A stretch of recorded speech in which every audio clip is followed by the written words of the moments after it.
If I change my calculator to degree mode and input these three different statements, I will get some answers. Let's see. If I type inverse cosine of square root of 2 over 2 in my calculator, it would read 45.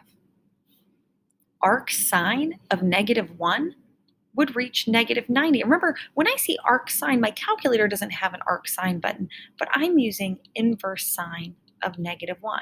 And my calculator would say negative 90. And inverse tangent of negative square root of 3 would get me negative 60. So if you haven't already seen this, that means that these are angle measures, but not just any angles. When we see inverse cosine, what that's telling me is find an angle, but not just any angle. Find an angle somewhere between 0 and 180 where the cosine of that angle is square root of 2 over 2. That's what we're looking for. And oh, square root of 2 over 2 comes from my 45, 45, 90 right triangles. I notice that it's positive, so it would have to be my quadrant 1, 45, 45, 90 triangle, so 45 degrees.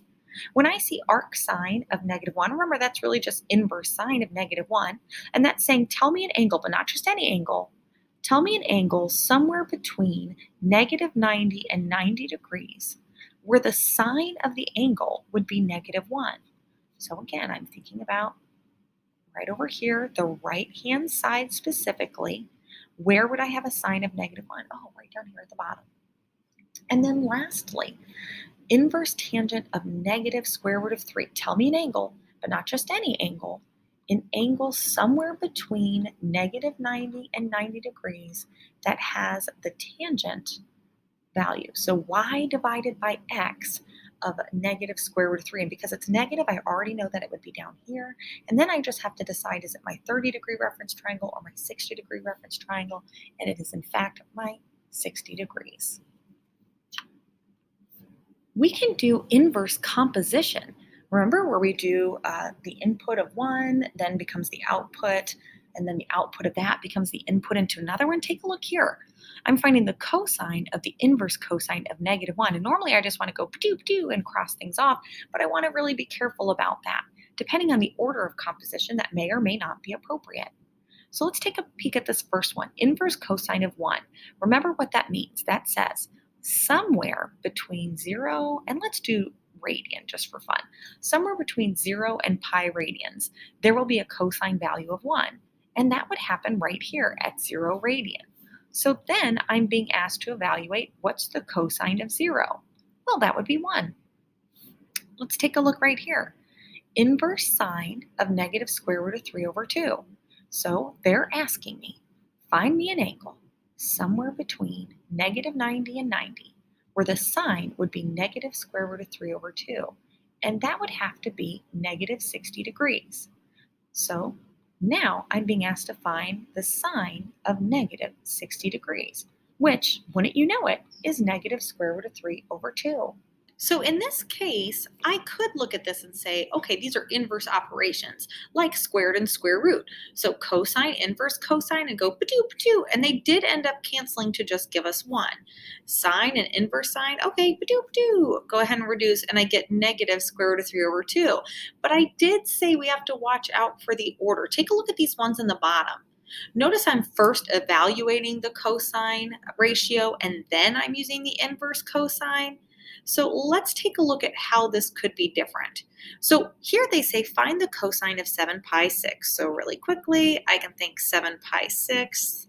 I know that that is right here, and the cosine would be the x-coordinate. It would be negative square root of 3 over 2.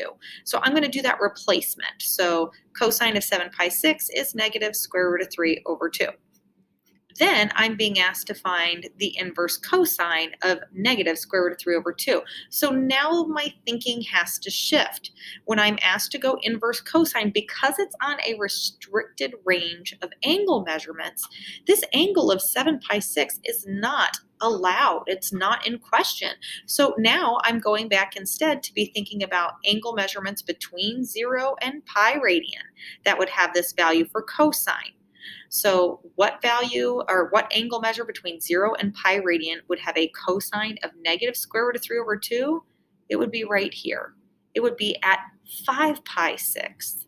So 5 pi 6 is the answer. So in this case, I can't simply just cross off my inverse cosine and my cosine because my angle measure of 7 pi 6 was not in the acceptable range of angle measurements for inverse cosine.